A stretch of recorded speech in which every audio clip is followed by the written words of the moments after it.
Now, this is the last recording you'll be delighted to hear related to this module. The areas that I want to cover are behind this card here. Now, while there's only one lecture set of slides, there's actually quite a number of topics that I want to kind of wrap up really in relation to not just React, but in relation to completing the movie app that we're rolling out. So I'm going to do a little bit more on routing, a little bit more on design patterns, and also on hooks. So let's begin by looking at some more aspects of this React router library. So I want to return to this root component that comes with the React router.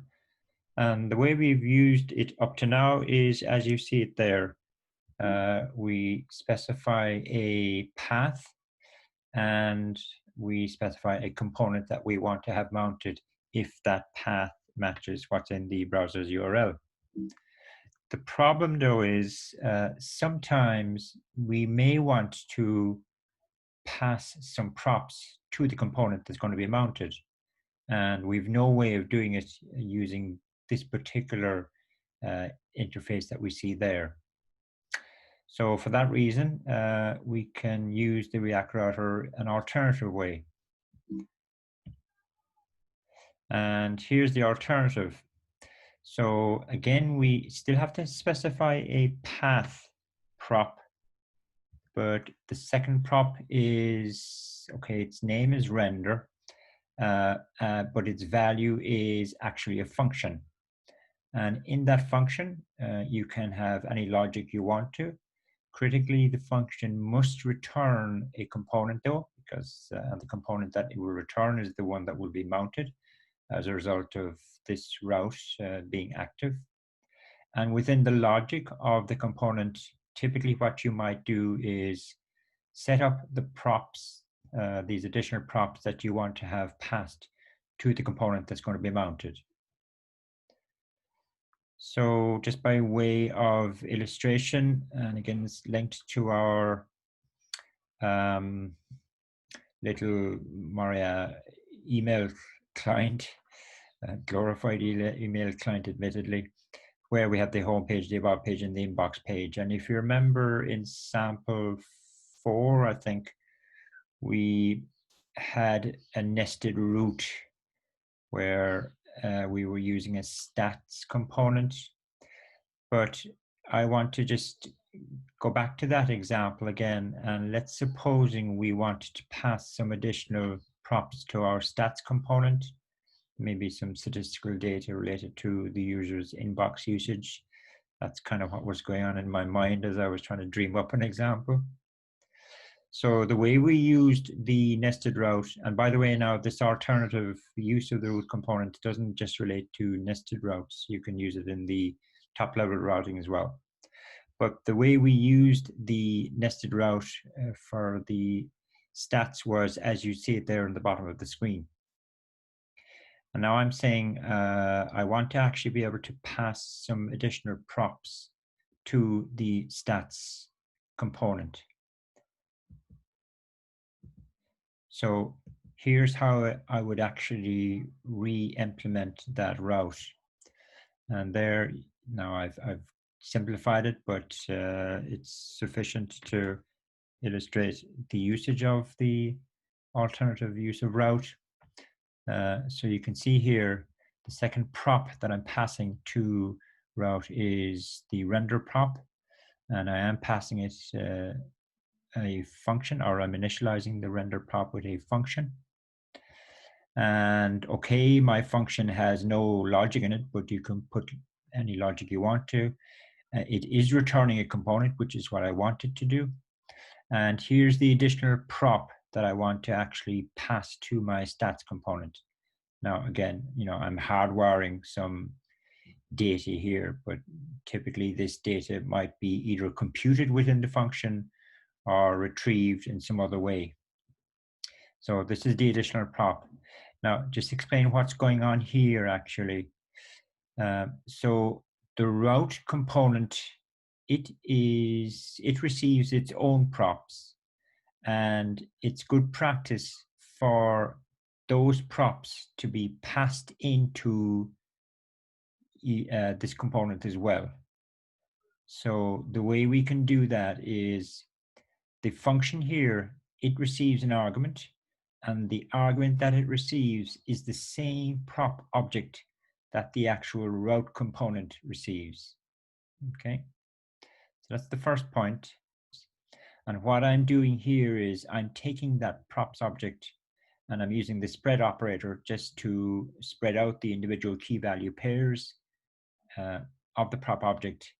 And therefore, I am making all of these props actually available to my stats component, should it actually need it.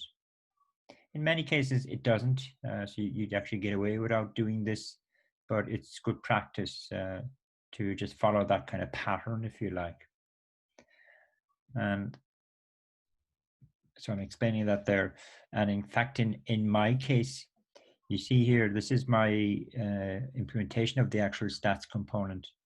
And I'm actually referring to props.match.params, which in our case, I think would be the user ID, if you can remember back to the earlier examples. So the fact that I can access the match prop there is as a result of me doing this here. Okay. So that's sample 7, I think, in the list of samples. And really, the only new features are this and the implementation of the stats component. So you can look at that yourselves. Now, up to now, the only way we can achieve navigation within our React app is by means of hyperlinks. But sometimes you actually want to achieve navigation within the logic of a component. In other words, you want to programmatically implement navigation. So a component makes some sort of decision, and the decision will cause it to either force the app to go down one navigation route or another navigation route, something like that. Okay, and again, it's a fairly common requirement. It turns out that we have two alternative ways of implementing programmatic navigation, and it's really a case of your programming preference, really. In most cases, you can use one or the other approaches. The declarative approach there, it will involve us defining a piece of state variables specially for helping us implement our programmatic navigation. And we'll also use the redirect component provided by React Router. We've already seen the redirect component used in our top level navigation. It was to avoid the 404 problem, but we can actually use it within our own components as well to achieve this programmatic navigation objective. The imperative approach then is another way of implementing programmatic navigation, and what's involved there is, you might remember the with_router function that comes with the React Router library. It's this special function that we can wrap one of our components with, and the result is our component gets injected with additional props. Well, one of the additional props that the React Router will inject into our custom component is the history prop, and we can actually use that to cause the browser to navigate to a different route. Again, we'll see an example of it.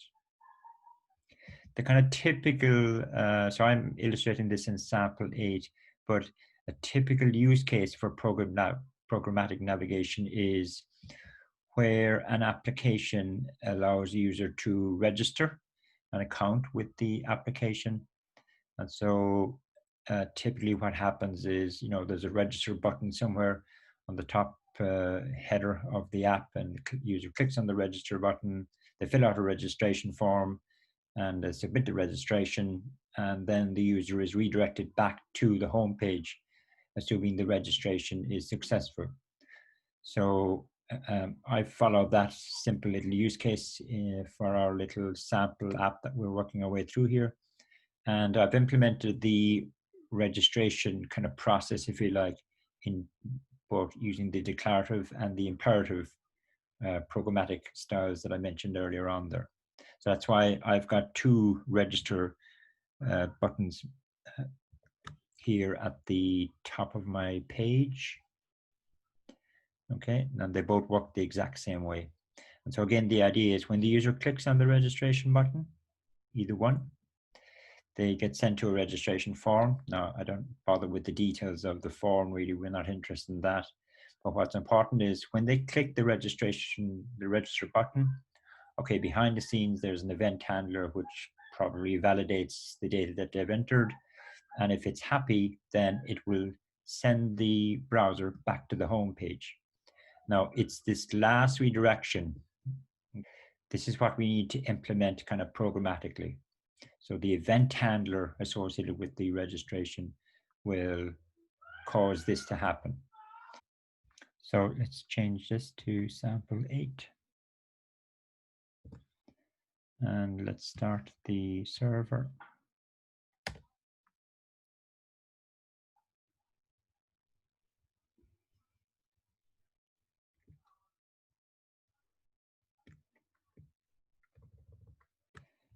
So just to, again, going from here to here, and both of them work the exact same way.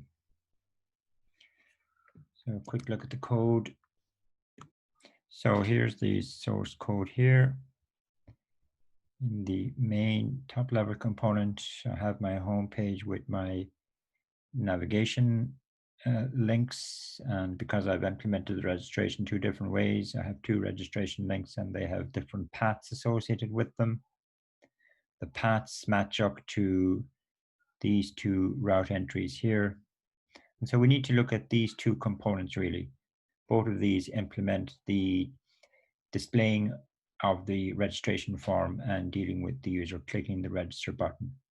They both do the same thing as we know, but they just implement it differently. So if we look at the declarative one first,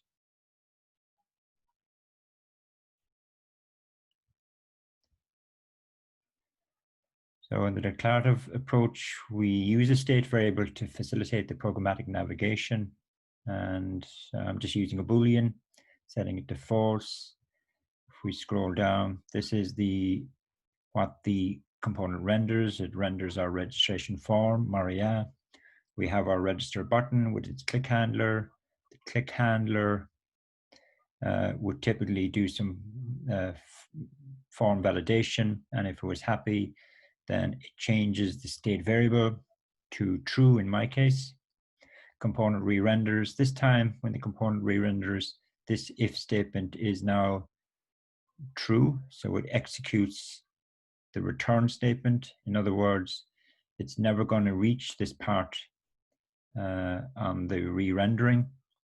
And when a component, in general, when a component returns a redirect component, what actually happens is the browser's URL address changes to whatever we specify here. And then we're back to our top level navigation, because in our top level routing navigation, we have a route entry associated with the /root, which causes our application to display the home page.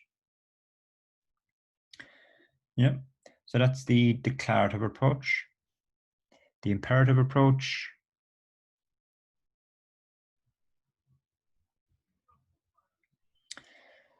The imperative approach, all that's really different is the on-click handler for the button. Here's the implementation of it. And here we're actually programmatically implementing our navigation. And it's with this special history prop. The history prop is available to us because this component is wrapped with the with_router function provided by the React Router library. So the history component, the history prop has a method associated called the push method. And what the push method does is it pushes a new value onto the browser's address bar. And again, it's pushing this path onto the browser's address bar, which means back to our index.js, there is a matching entry in our top level configuration for that. and that causes the home page to be rendered. And this slide is just summarizing everything we know about, or everything we've covered about React Router, really. So you can just scan over that yourselves. Back to this topic of design patterns, which I introduced in an earlier lecture. You might remember it was kind of all about improving reusability of code within your code base, and improving separation of concerns between the various components or units within your code base. These are objectives of any kind of software development. At a very high level, there's kind of two approaches towards achieving that: inheritance and composition. React favors composition, and then there are some patterns that we should be aware of when we're writing React code.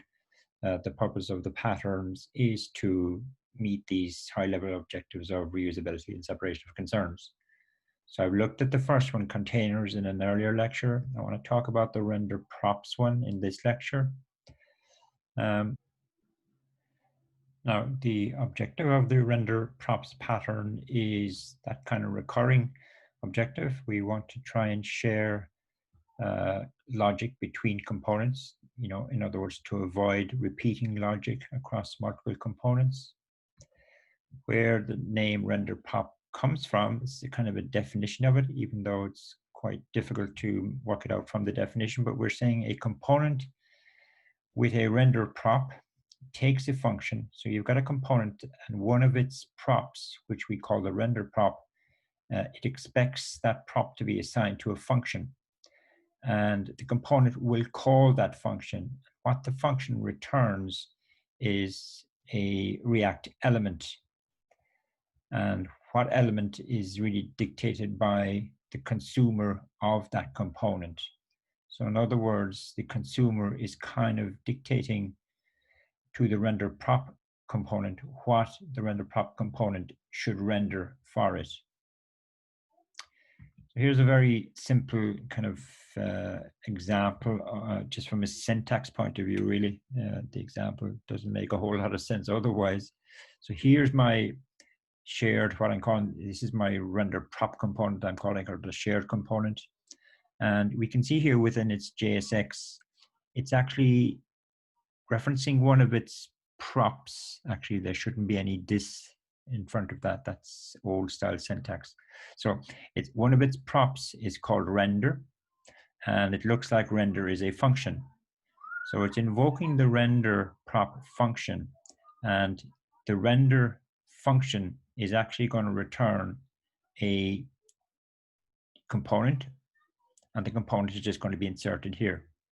Here's a usage of that shared component, and you can see here it's calling within its own JSX, it's calling the shared component, it's passing, or it's initializing the render prop, and it's initializing it with a function.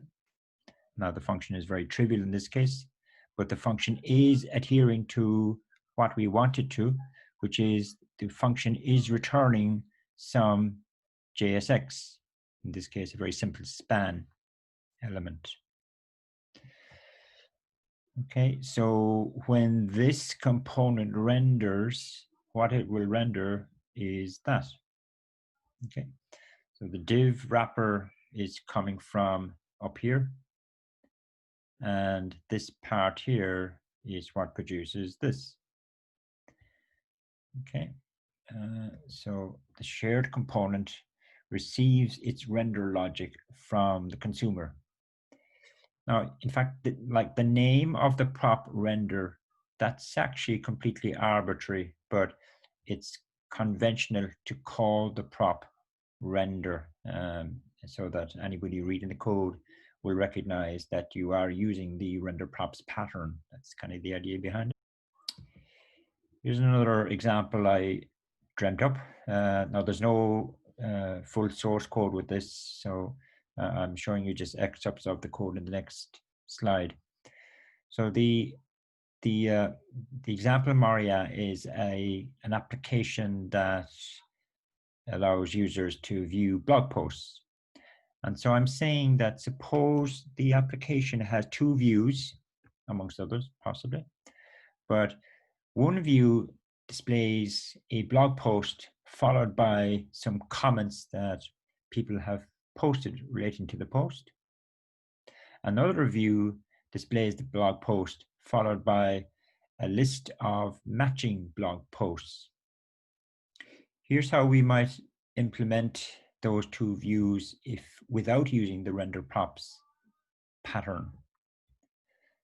So I guess what's I want you to focus on is, here's the component now that will display the view consisting of the blog post followed by the list of comments. Here's the component that will display the blog post text followed by a list of matching blog post titles. Presumably they're clickable. And there is definitely going to be a lot of repeating code between these two, which I've kind of indicated here. The logic here would be concerned with retrieving the blog post itself. And here we're using a component to actually display the blog post. And the same is happening here in this component. Here, this logic would again be concerned with retrieving the blog post and displaying it followed by that. This component is just by way of, this might be the component that displays my list of comments. So there is repeating code between the two components here at the bottom, and that violates our dry principle. Here's how we might do it using the render props pattern. So I have a component that will render the blog post followed by something, and the something is specified by the consumers of this component. Again, there's a typo there. I should not have this dot in front of that. That's old syntax. It would just be props.render. Okay, so here's my shared component, if you like. These two components down here then are the components that actually produce the two views that I want. Clearly, this is the component that produces the view consisting of the blog post followed by the comments. And so I'm using the shared component, blog post, the one on top. I'm passing it a render prop. The render prop is assigned a function, and the function returns the component that generates the list of comments. Whereas down here, again, this is the component that displays the second view. It's using the blog post component defined at the very top, and it's passing it its render prop, but this time the render prop is telling the blog post, you should also display the list of matching posts.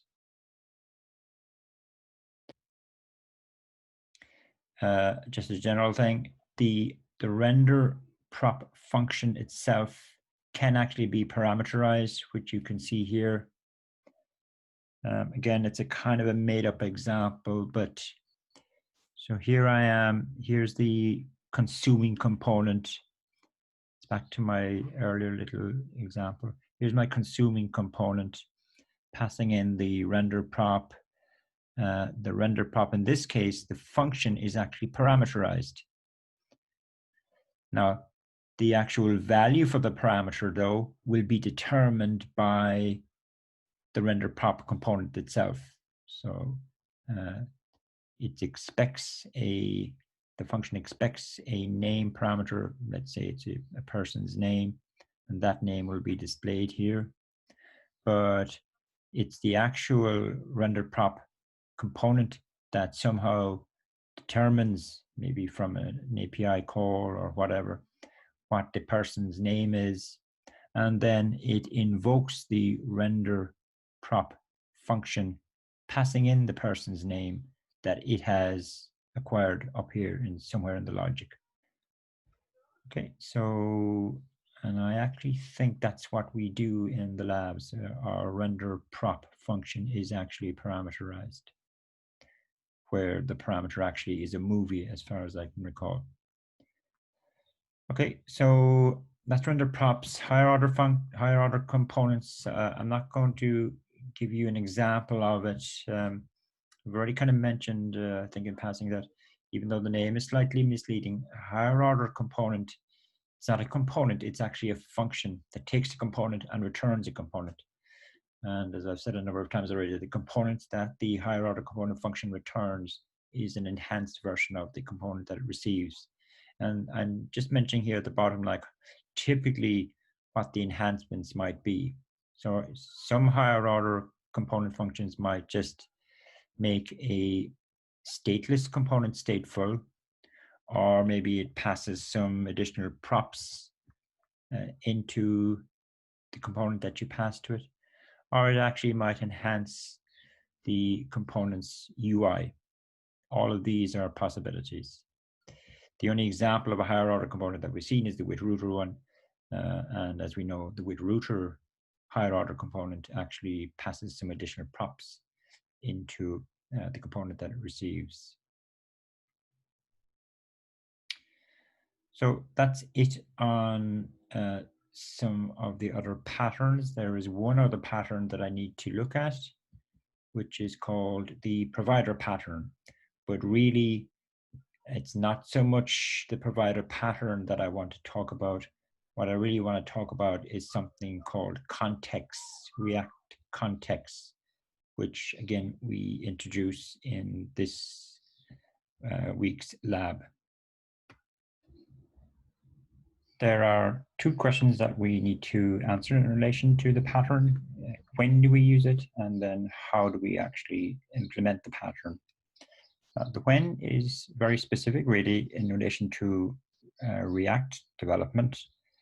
So if you've got some state data that lots of components within your hierarchy need to know about, what I'm calling global state there, then that's an ideal use case for the pattern, or more specifically for React contexts. And secondly, if you have prop drilling going on in your hierarchy. I've mentioned this prop drilling kind of design weakness before.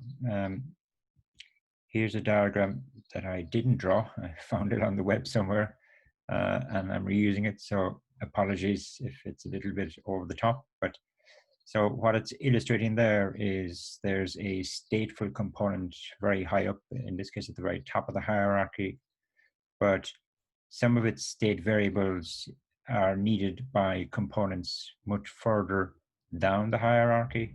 And so in order to get those stateful variables down to the lower tier components, it has to be passed through all of the intermediate components. So it's just a weak design, really. And it means in those intermediate components, when you look at when somebody is looking at the code for them and they see all these additional props being passed in, but it's not evident how the props are being used within the component. And of course, they aren't being used, they're only being transmitted on to the next subordinate component in the hierarchy. So those two use cases, and in the lab, we mainly use it for the first case there to share global state. In passing, we avoid prop drilling as well, but there is a caveat in relation to just using it for prop drilling, which I mentioned at the end. So that's the when as regards the pattern. The how then is really specific to, like, the pattern. The provider pattern is not specifically related to web client app development, as indeed all the patterns are not specific to that area. The provider pattern isn't either. So the implementation of the pattern may seem a little bit long-winded in relation to React, or slightly convoluted in relation to React, but it is what it is, I guess. So this is kind of my outline, and then in the next slide or two, I'll show you the detail. So I guess we've got two parties to this pattern now. We've got the provider part, provider component. It's going to be the one that will manage the global state that the rest of the components need. And in a sense, that's just going to be an ordinary React component that just has the useState and useEffect hooks to manage global state. That provider component will, using composition, be integrated with the rest of the component hierarchy. The particular components within the hierarchy that need to consume the global state, they will use a new hook called the useContext hook in order to get access to that global state. The provider component also is in control of what aspects of its global state it wants to kind of expose to the rest of the hierarchy. And in fact, it can expose not just global state, but it can expose functions that it can make available to consumers. And the idea being that the consumers can now actually invoke those functions that reside up in the provider component. And typically those functions are concerned with changing the global state. So there's kind of, there's the provider pattern, and we're also using some sort of composition pattern as well, mixed into this whole formula. Strictly speaking, I'm saying a context provides a way to pass data through the component hierarchy. So there is, to a degree, there is still props being passed down through the hierarchy, but it's not as explicit as it is with prop drilling. So you still do have to be careful about using context. And I mentioned this at the end, one or two kind of caveats as to maybe when you shouldn't actually use the provider pattern stroke React context. You should just use ordinary prop drilling.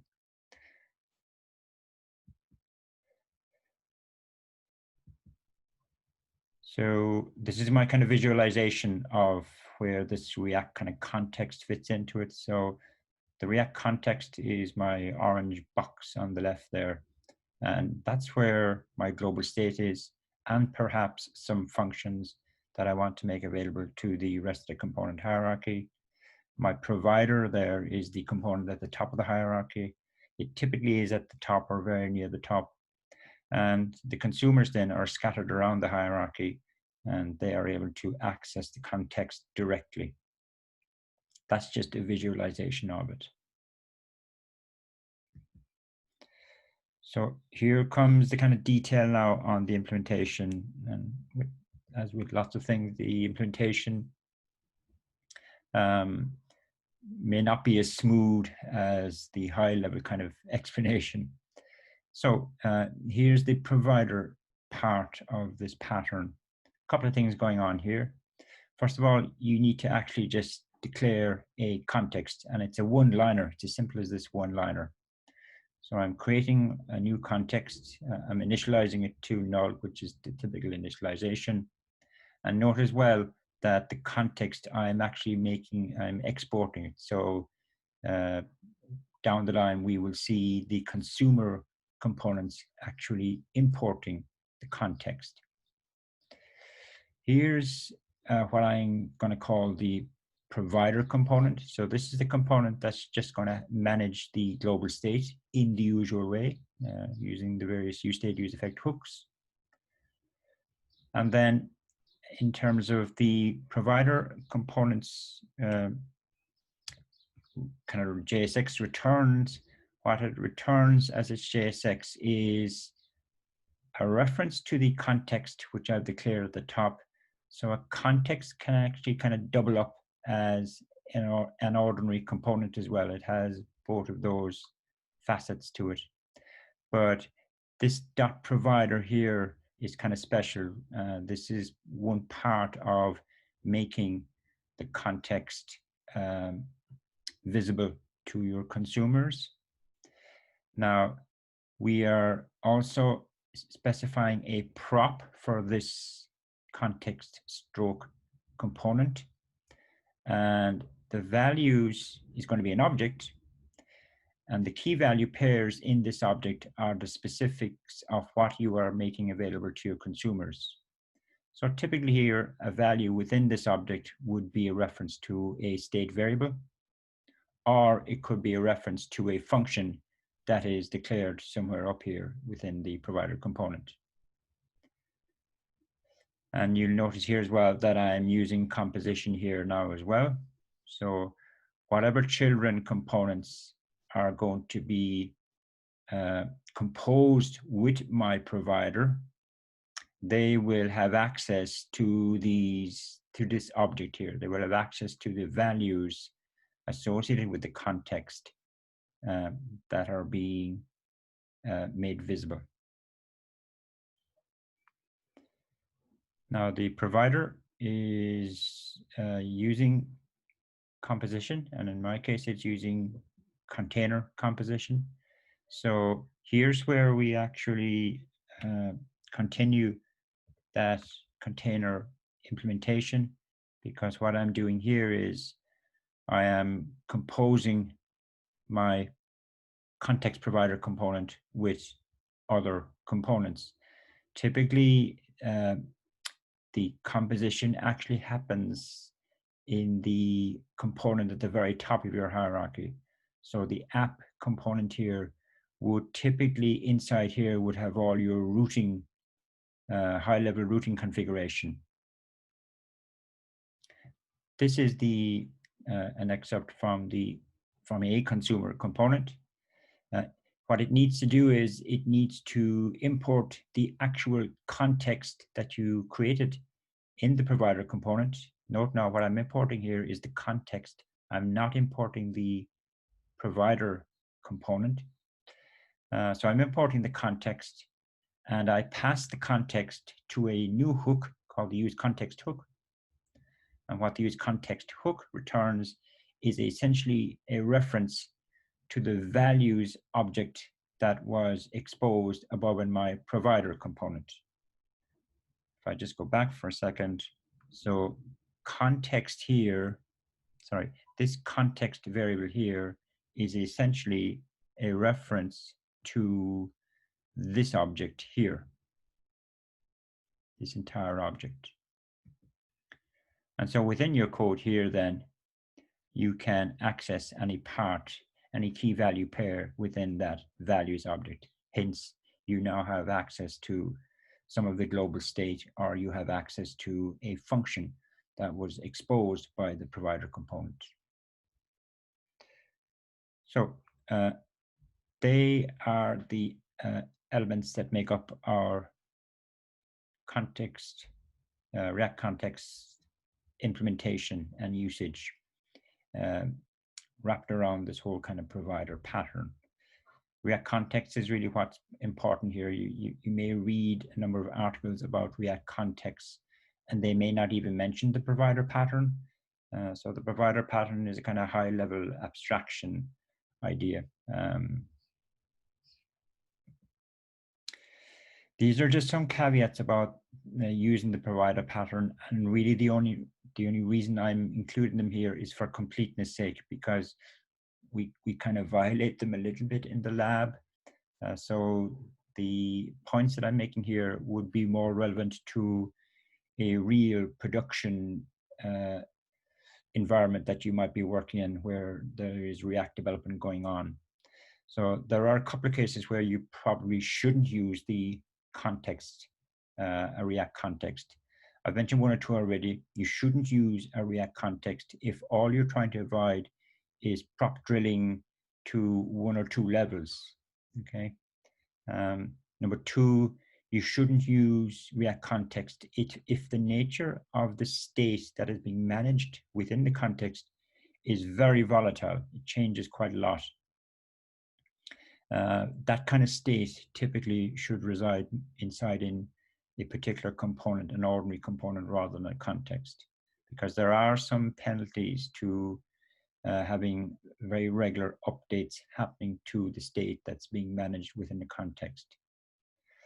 Thirdly, if the kind of data that you are making available through your context are large JavaScript objects, then you would need to kind of monitor the performance of your app to make sure that that is not impacting on the performance. And if it is, then you would actually break that object up. Perhaps there is only parts of the object that other consumer components really need to know about, and you should only then maybe expose those particular parts of the large object. We haven't looked at monitoring performance of React apps at all, and I don't require you to, but I'm just making you aware of these things for completeness sake. So that's it about the React context, and you will get 2 chances to use them in the lab. And I think maybe when you start using them, as with everything, things will become a little bit clearer, I hope. I want to switch focus back to hooks again and look at useReducer in this case. There's a sample application accompanying in the archive accompanying this lecture, and it has a little app that uses this hook. So what it is actually is really an alternative to the useState hook, and you would use useReducer if the nature of your state is such that it's a complex structure, or if the logic associated with mutating the state is kind of complex or non-trivial as well. Now, when I actually spoke about React in the very first lecture, and I mentioned that it was concentrating on the V part of the MVC pattern, well, I guess over time, the React people have tried to incorporate the M part of MVC as well. And useReducer actually is part of their solution to the M part of MVC, as indeed our context, which we've just been talking about. In the early days of React, a lot of people used a third-party library called the Redux library to look after the M part of MVC. And really, useReducer and context are an alternative to Redux. So the signature for the hook, again, you give it the initial state, the initial value for your state, and you also give the useReducer hook what's called a reducer function, which you must implement. I'll talk about that in a moment. What it returns back to you is similar in a way to the useState hook. It returns back the current value of the state, and it also returns something called a dispatcher. These terms actually, dispatcher, reducer, they're actually terms that you would find linked to the Redux framework as well. So they have borrowed a lot of the ideas of the Redux library in addressing the M part of MVC. Now, so when you invoke the useReducer hook, you need to pass it what's called a reducer function. And this is a function that you implement yourself. And what the function does is it implements the logic associated with changing the state or mutating the state. So it expects to receive the current state and what we call an action. And the action describes or states what is the nature of the change that needs to be carried out on the state. I'll talk a little bit about actions in a moment. Now, I'm also saying there that the useReducer hook, what it needs to, sorry, I beg your pardon, the reducer function, what it needs to return is the new state value. And it's really important that in the implementation of this function, while it is past the current state, what you do not do is change that state variable. You don't mutate the current state. What you need to do is make a copy of the current state variable and then mutate that and return the copy as the result of the reducer function. You'll see that in the sample implementation that I'll show you in a moment. So that's the reducer function. You implement it. One of the arguments of the reducer is something called an action. And the action typically is a simple data structure, as in a JavaScript object with two elements in it, two key value pairs. In the action, you have to specify what is the type of action or what type the action is. And you have to specify the payload associated with the action. The type will tell the reducer function what particular logic it needs to execute in terms of mutating the state. And the payload, as I said, is the data associated with the mutation or the action that the reducer needs to carry out. Now, on the previous slide, I said that the useReducer hook returns a dispatcher, or a dispatch, sorry.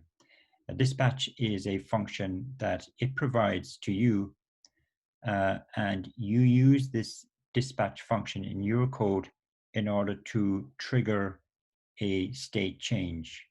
And so with the dispatch function, you simply specify an action as its argument. And what the dispatch function does is it takes care of calling your reducer function. You never invoke the reducer function directly yourself from your code. So they're the three elements that make up this this hook's kind of workings: the reducer, actions, and dispatch. So to illustrate them, I've got a sample app which I have already loaded into VS Code, and I basically kind of hacked the Filtered Friends app to illustrate this hook. And if I just start up the app,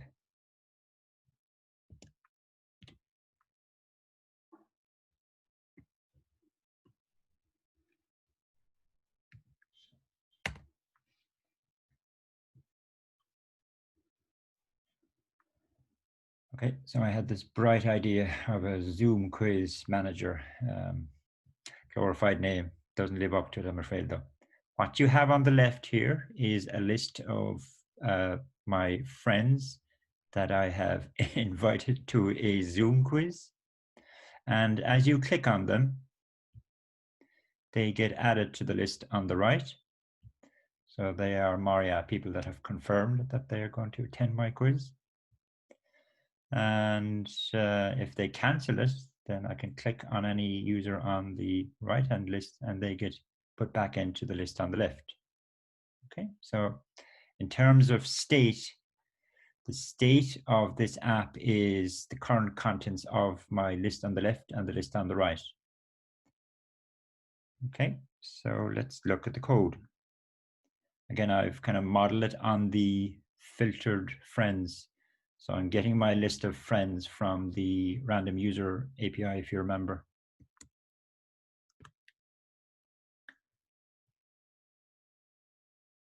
And so if you look at the source code in terms of components, I've got a friend component again and a friend list. So that looks familiar, and they're almost identical to what we had before. There is one difference in the friend component, because a friend component is now clickable. But the main action is in the app file.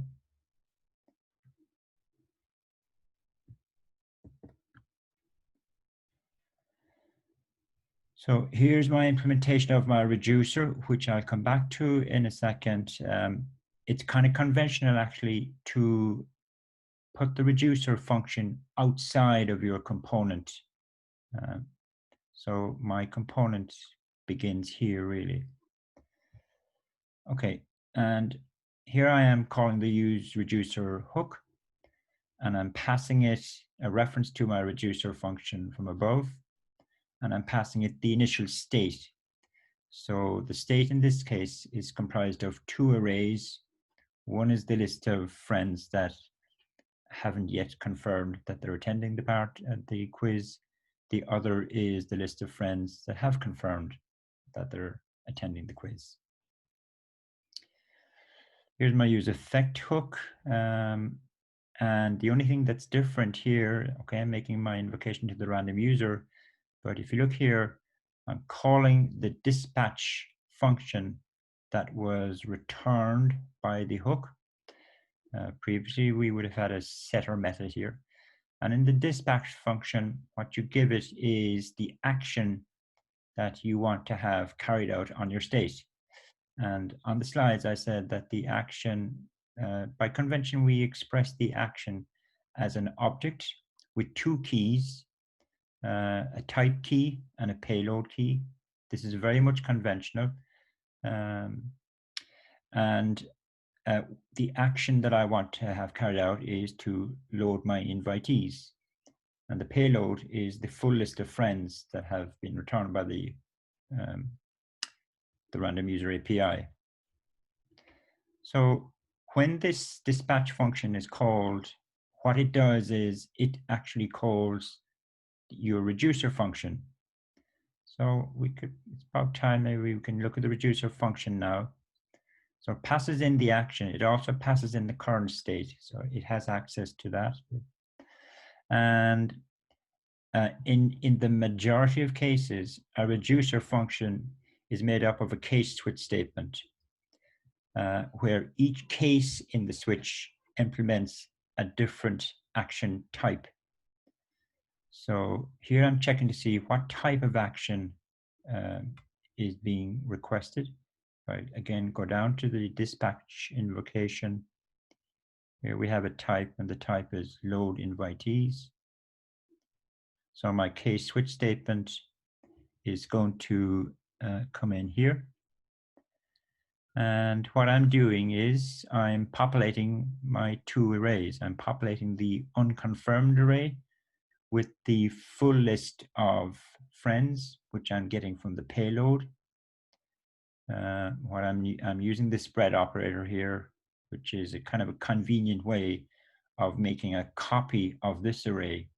And I'm putting the copy into this array that I'm actually constructing here. Now, it's very important that you express fully what the new state is. So it's very important that I actually also say that the confirmed list is still the empty list. Remember my state structure, my state variable, when I initialized it, I said consists of two arrays. So I need to make sure that I populate both of those arrays. What we also said in the slides was that the reducer must return the new state. And that's what I'm doing here. I'm returning the full new state. So my data is loaded, and in terms of if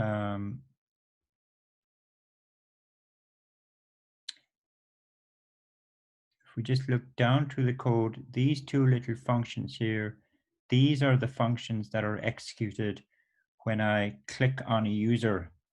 In fact, this is the one that's executed when I click on a friend to move the friend from the left-hand list to the right-hand list. In other words, they've confirmed that they're going to attend the quiz. This is the function that's executed when somebody has canceled their attendance at the quiz. And again, I'm using the dispatch to change my state.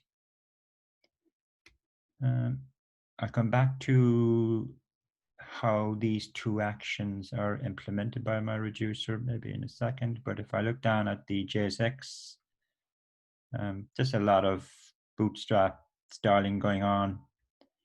And here I am I'm invoking my friend list components with the relevant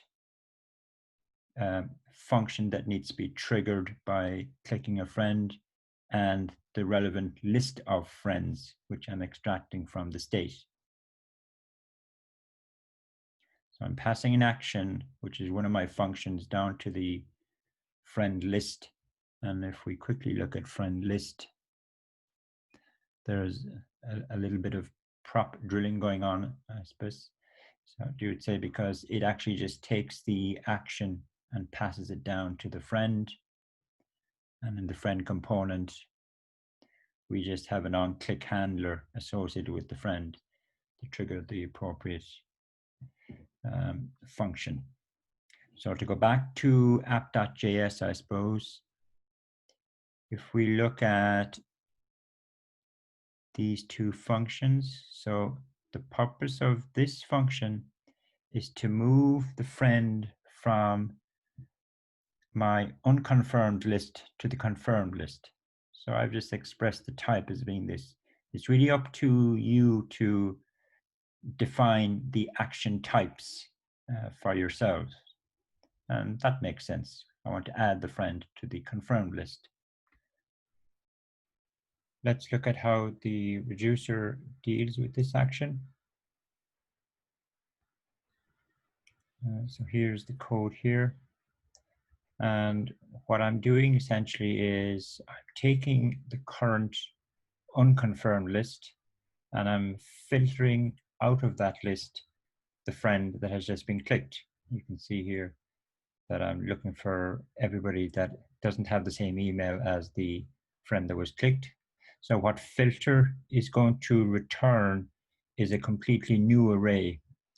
And that's kind of important. Remember I said that you can't change the current state. You have to create a new copy of it. So in terms of the unconfirmed list, filter is going to create a new version of the unconfirmed array for me. And for the confirmed array, what I'm doing is I'm taking the current confirmed array and I'm making a copy of it. I'm using this spread operator a lot now in this code. Again, it's a shorthand for making a copy of an array. Again, that is important because I'm not taking the current state confirmed array. I'm creating a completely new copy of it. And I'm adding to that copy the friend that was clicked. The other action then is when a friend from the confirmed list is moved back to the unconfirmed list, or they're moved from the array on the right to the array on the left. And really that's just the opposite of going in the other direction, if you like. So like here in the unconfirmed, this is the action. This is how I define the action. And for the confirmed array, I'm using the same kind of technique of filtering out the friend that was clicked, filtering them out of the confirmed array and putting them into the unconfirmed array. So that's just nice and symmetrical in this example, but you won't always get that kind of symmetry. And that's the entire app. And again, have a look through it and make sure you're happy with how this useReducer hook actually works, because there are a couple of moving parts to it.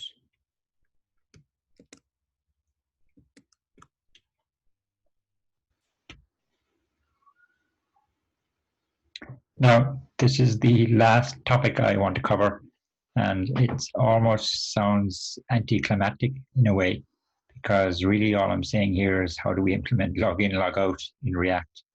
Although maybe it's a little bit more than that. I'm talking about protected or private routes there. You may want certain routes within your app to be protected from non-authenticated users. So how might we go about achieving that? And really, if you look it up online, you'll find lots of different solutions. And to be honest, that's what I did. But when I came across one particular one that I quite liked, so I'm just going to show some excerpts from that solution to you. But by all means, have a look at a Google around, and you may come across adaptations of what I will show you. So the objective here, as I said, is to declare certain routes within your app's set of routes to be private or protected. The code that I'm showing you now is the last sample in the list of samples, the routing samples that I'm stepping my way through this lecture and earlier lectures. And maybe if I just show you the workings of the last sample first.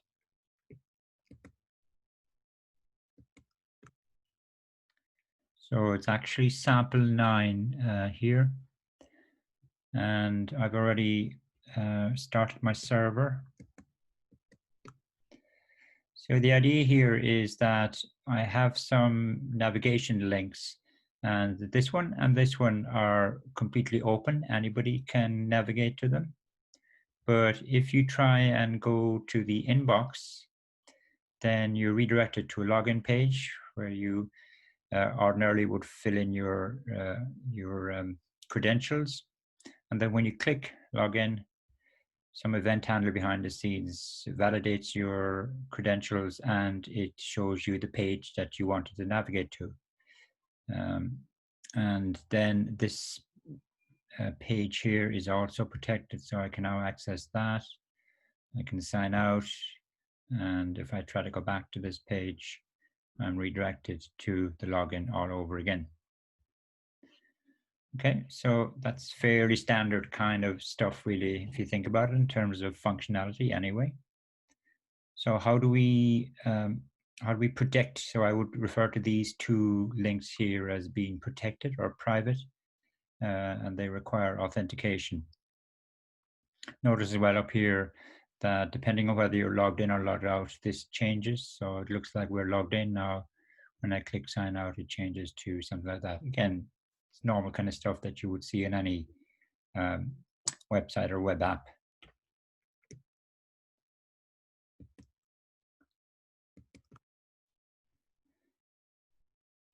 Okay, so this slide just explains the workings that I've just done there now, so I'll just skip over those.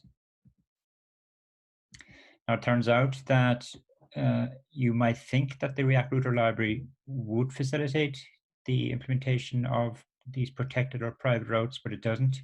So we have to come up with our own solution. And that's kind of what I mentioned there at the outset. You will find lots of custom solutions online, and some of them are quite good. And as I said, that's really what I did. But if we think about it, what we'd like to have is a very clear kind of declarative way of distinguishing between normal routes and protected routes. So something that would allow us to code our routing like this. And so it's very clear from the snippet that I'm showing you there that the /inbox and /profile paths are private or protected. Of course, there is no component called private route. We actually have to implement that ourselves, but we understand what it means from a declarative point of view.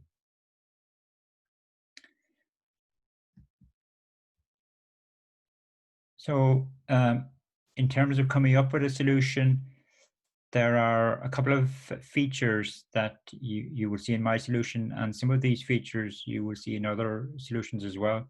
The first thing is that the React contexts that we've been talking about previously, they're actually ideal for storing the current user, the current authenticated user, because typically there are lots of components within your architecture that may need to know, is there somebody currently logged in or not?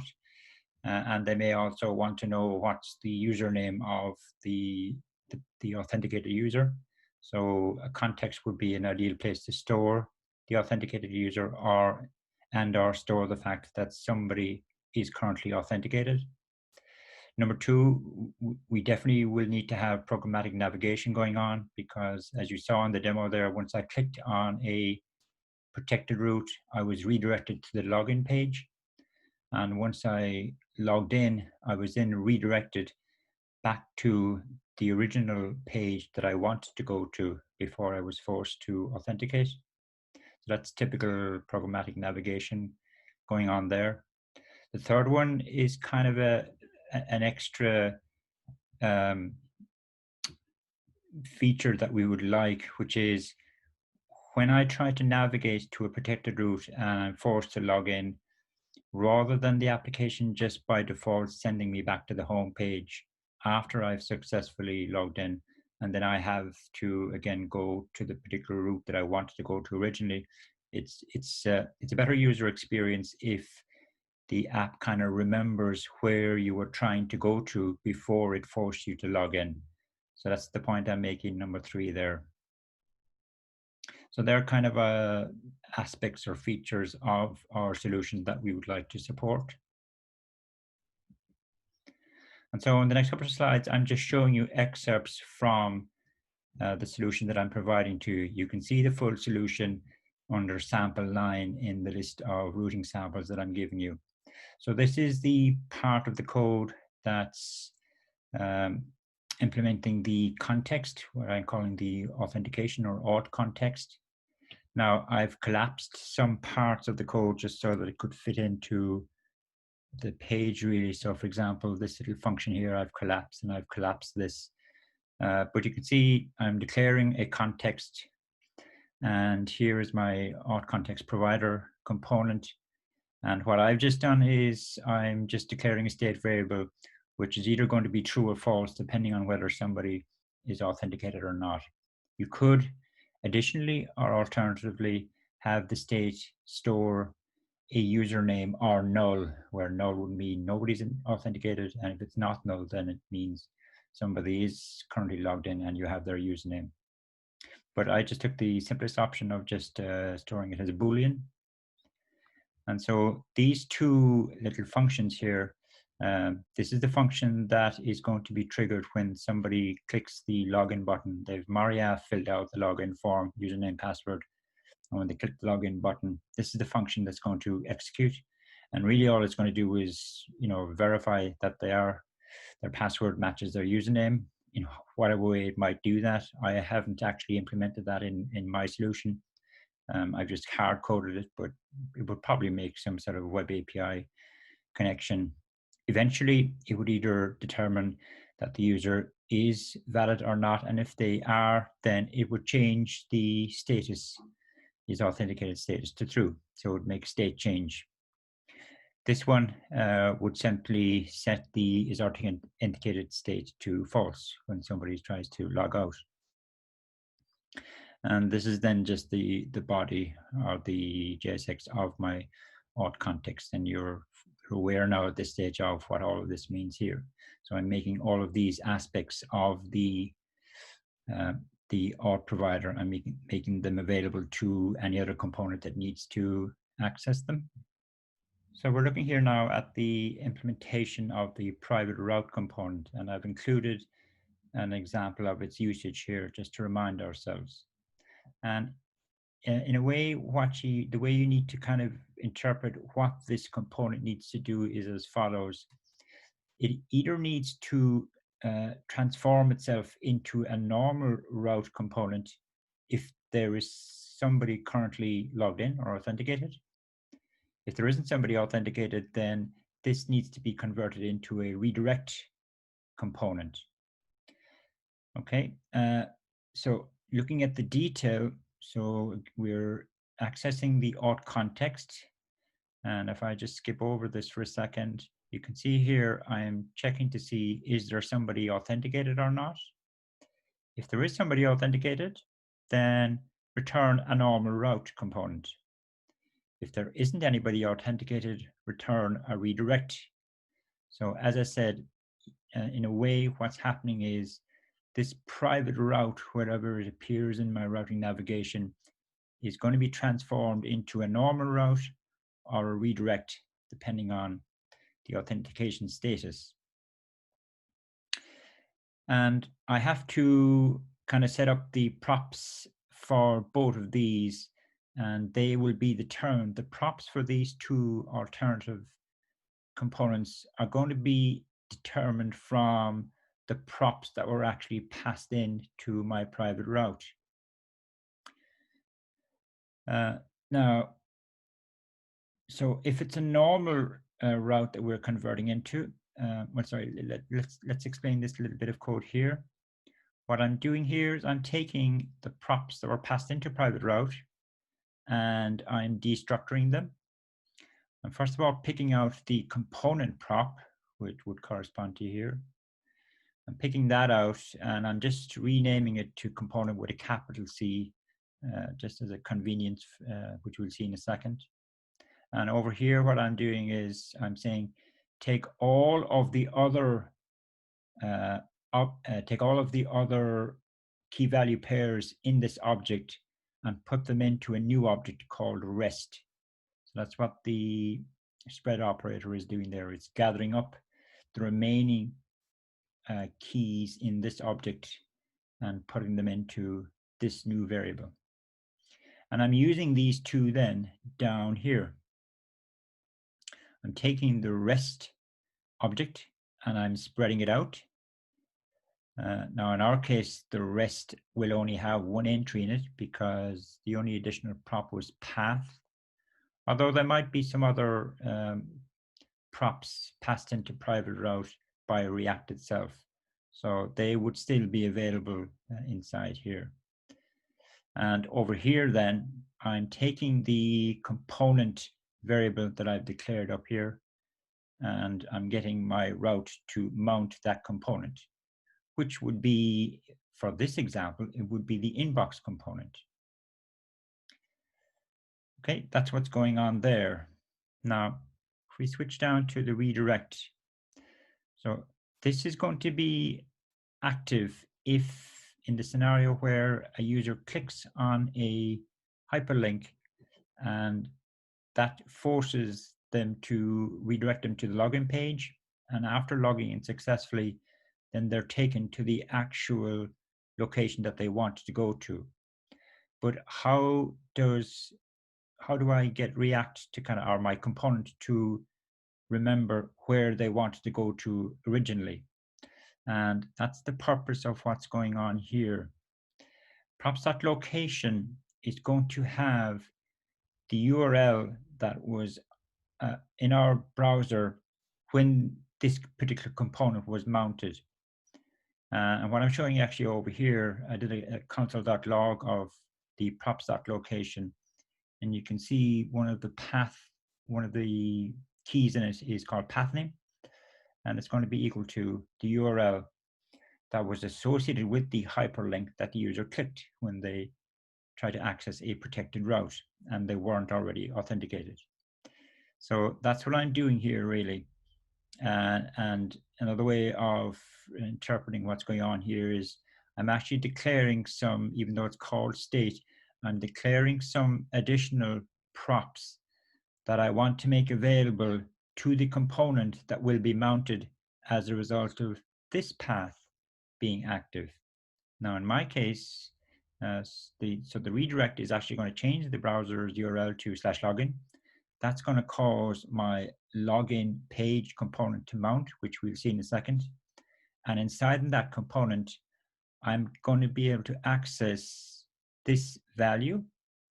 So my login page is going to know what private page or protected page the user was trying to get at when they were forced to log in. Okay, so that's quite tricky there in terms of what's going on. But here's the login page.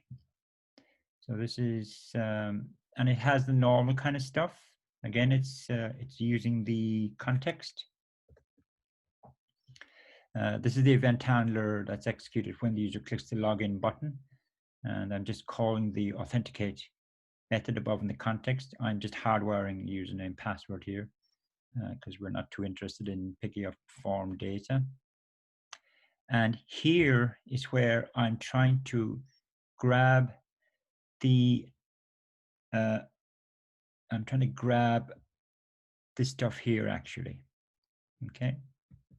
So that's how they kind of match up. Now, you might ask what's going on over here. In some cases, the user might actually land on my login page as a result of physically entering the login URL in the browser, okay? And in that case, what I'm just deciding to do is just to send them to the home page as a default when they log in successfully. So that's really what's happening here. I'm kind of declaring a structure that is similar to the structure of this for that second scenario.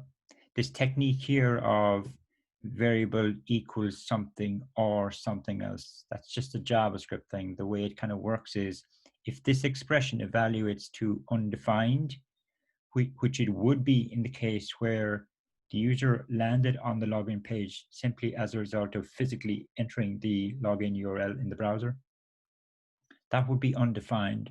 Undefined always means false in JavaScript.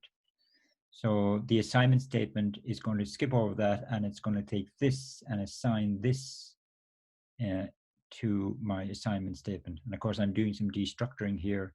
So I'm essentially just picking out this part of the from object.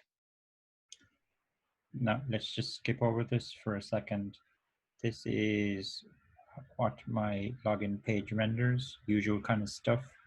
So when the user clicks the login button, that triggers my event handler up here. The event handler invokes the authenticate method involving the context. Let's assume that's going to be successful. The auth context component is going to change state and re-render. Eventually, this login page is going to re-render as well. And when it does re-render, that's when this statement becomes significant, because now this expression is true. And what do? We redirect the browser to the actual page that the user wanted to go to originally. Right, so again, quite tricky, I think, from a coding point of view, even though it's quite short. And yes, that is the last slide. So I'll leave it at that for today. Thanks.